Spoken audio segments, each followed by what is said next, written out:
जय श्री कृष्ण सा। आप सभी का मेरे चैनल पर स्वागत है।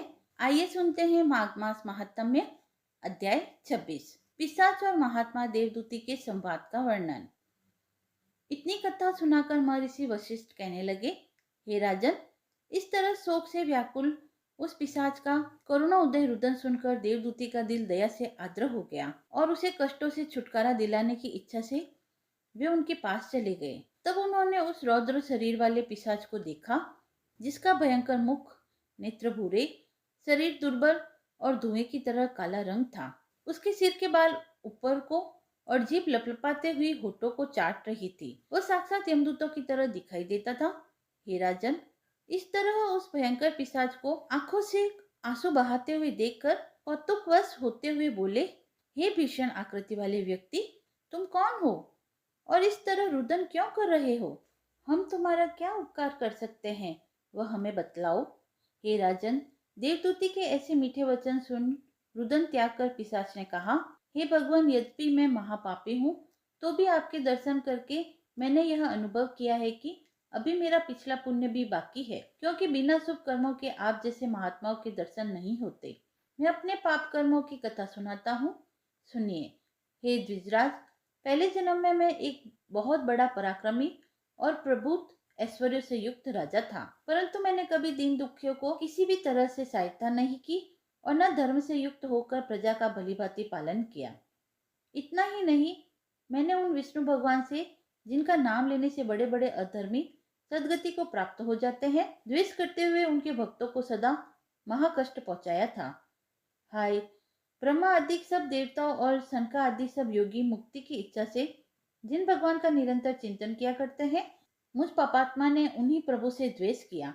इसीलिए हे महात्मन, न केवल मुझे अनंत काल तक नरकों में निवास करते हुए यहाँ घोर दारुण दुखों को सहना पड़ा, अपितु इस पिशाच योनि को प्राप्त होकर भी मेरा जरूर कोई ऐसा पुण्य कर्म है जिसके कारण मुझे आप जैसे महात्मा के दर्शन हुए हैं।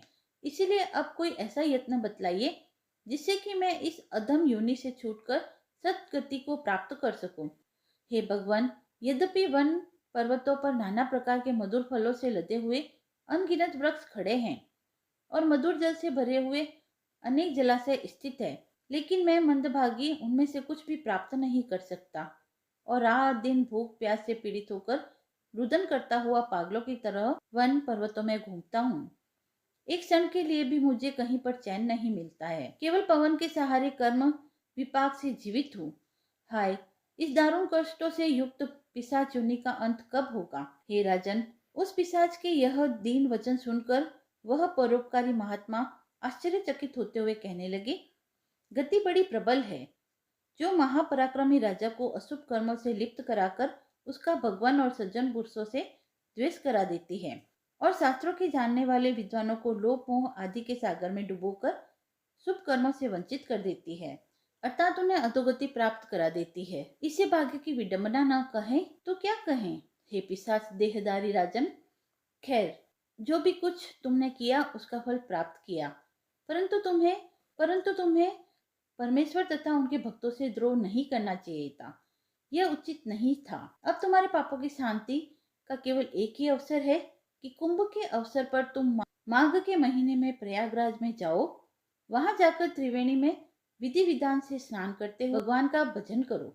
ऐसा करने से तुम्हारी मुक्ति अवश्य हो जाएगी, इसमें कोई संदेह नहीं है, क्योंकि जिस तरह शरद ऋतु में निर्मल आकाश में पूर्णिमा का चंद्रमा उदय होने के बाद अंधकार का नाश हो जाता है, उसी तरह प्रयागराज में त्रिवेणी में स्नान करने से न केवल मनुष्यों के जन्म जन्मांतर के घोर पाप नष्ट हो जाते हैं, अपितु उन्हें समस्त सांसारिक सुखों के साथ सद्गति भी प्राप्त हो जाती है। अधिक कहने से क्या, गंगा यमुना के महात्म्य का वर्णन करने की शक्ति मुझ में नहीं है, कारण कि उनके जल बिंदु को स्पर्श करने से राक्षस देहधारी केरल देशीय ब्राह्मण की मुक्ति हो गई थी। इसीलिए सब प्रकार के पापों तापों की शांति के लिए माघ मास के अवसर पर प्रयागराज में स्नान करें। 26वां अध्याय समाप्त हुआ।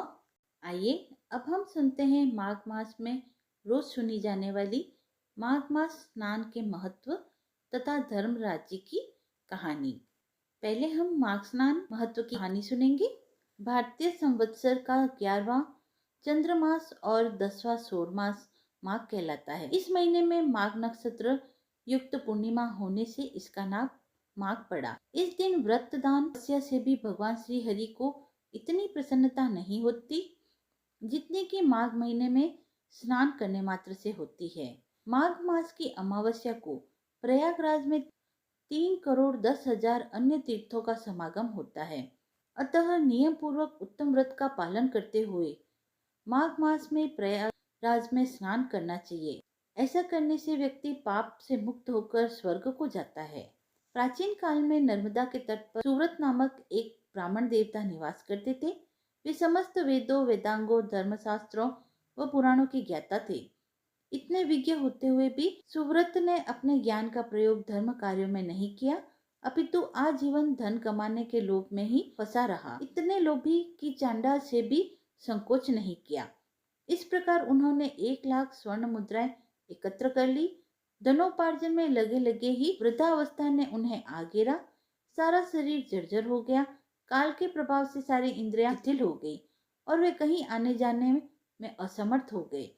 सहसा उनके मन में विवेक उदय हुआ कि मैंने सारा जीवन धन कमाने में ही नष्ट कर दिया, अपना परलोक सुधारने की तरफ ध्यान भी नहीं दिया। अब मेरा उद्धार कैसे होगा?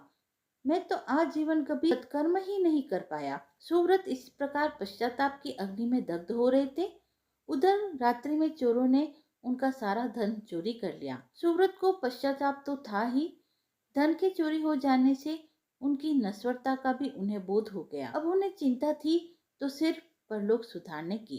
व्याकुल चित हो वे अपने उद्धार का उपाय सोच ही रहे थे कि उन्हें एक आधा श्लोक का स्मरण हो आया। माघे निगमना सलीले सुशिते विमुक्त पापा स्त्री दिवम प्रयांति। सुव्रत को अपने उद्धार का असली मंत्र मिल गया। उन्होंने माघ स्नान का संकल्प लिया और चल दिए नर्मदा में स्नान करने। इस प्रकार वे 9 दिनों तक प्रातः नर्मदा में स्नान करने जाते थे। 10वें दिन स्नान के बाद वे अशक्त हो गए। शीत से पीड़ित हो उन्होंने प्राण त्याग दिए। यद्यपि जीवन भर उन्होंने कोई सत्कर्म नहीं किया था, पाप पूर्वक ही धनार्जन किया था, परंतु माघ मास में स्नान करके पश्चाताप पूर्वक निर्मल मन हो प्राण त्यागने से उनके लिए दिव्य विमान आया और वह उस पर आरूढ़ हो स्वर्ग लोक को चले गए। हे प्रभु, आपने माघ स्नान का जैसा फल सुव्रत को दिया वैसा ही सभी को देना। आइए अब सुनते हैं धर्मराज जी की कहानी। एक समय पर पृथ्वीलोक पर बब्रुवाहन नामक एक राजा राज्य करता था। उसके राज्य में किसी चीज की कमी नहीं थी। इसी राज्य में हरिदास नामक ब्राह्मण भी निवास करता था, जिसका विवाह गुणवती नाम की स्त्री से हुआ था, जो कि बहुत ही धर्मवती और पतिव्रता महिला थी। गुणवती ने अपना पूरा जीवन सभी देवी देवताओं की उपासना में लगा दिया और वह सभी प्रकार के व्रत करती थी, दान धर्म भी किया करती थी। इसके अलावा अतिथि सेवा को वह अपना धर्म मानती थी। ऐसे ही ईश्वर की उपासना करते हुए वह व्रत हो गई। जब उसकी मृत्यु हुई तो धर्मराज के दूत उसे अपने साथ धर्मराजपुर ले गए। यमलोक में एक सुंदर सिंहासन पर यम धर्मराज विराजमान थे और उनके पास ही चित्रगुप्त जी बैठे थे। चित्रगुप्त जब धर्मराज जी को प्राणियों का लेखा जोखा सुना रहे थे, तभी यमदूत गुणवती को लेकर पहुंचे। गुणवती यमराज को देखकर थोड़ी भयभीत हुई और मुंह नीचे करके खड़ी हो गई। फिर चित्रगुप्त ने गुणवती का ब्यौरा निकाला और उसके बारे में धर्मराज जी को बताया। धर्मराज जी ने गुणवती का पूरा ब्यौरा देखा और वे प्रसन्न हुए, लेकिन फिर भी उनके मुख पर थोड़ी सी उदासी भी छाई हुई थी। यह देखकर गुणवती ने पूछा, हे प्रभु, मैंने तो अपने जीवन काल में सारे सत्कर्म ही किए हैं, फिर भी आपके मुख पर उदासी छाई है। इसका कारण क्या है? प्रभु, मुझसे क्या भूल हो गई? धर्मराज जी ने कहा, हे देवी, तुमने सभी देवी देवताओं के व्रत किए हैं, उपासना की है, लेकिन कभी भी तुमने मेरे नाम से कुछ पूजा पाठ या दान नहीं किया। धर्मराज जी की बात सुनते ही गुणवती क्षमा याचना करने लगी और कहने लगी, हे प्रभु, मुझे आपकी उपासना के बारे में कुछ पता ही नहीं है। कृपा करके मुझे ऐसा उपाय बतलाइए प्रभु, जिससे सभी मनुष्य आपकी कृपा के पात्र बन सके। मैं आपके मुख से आपकी भक्ति का मार्ग सुनना चाहती हूँ और मेरी कामना है कि मृत्यु लोक पर वापस जाकर मैं आपकी भक्ति करूं और सभी लोगों को इस बारे में बताऊं।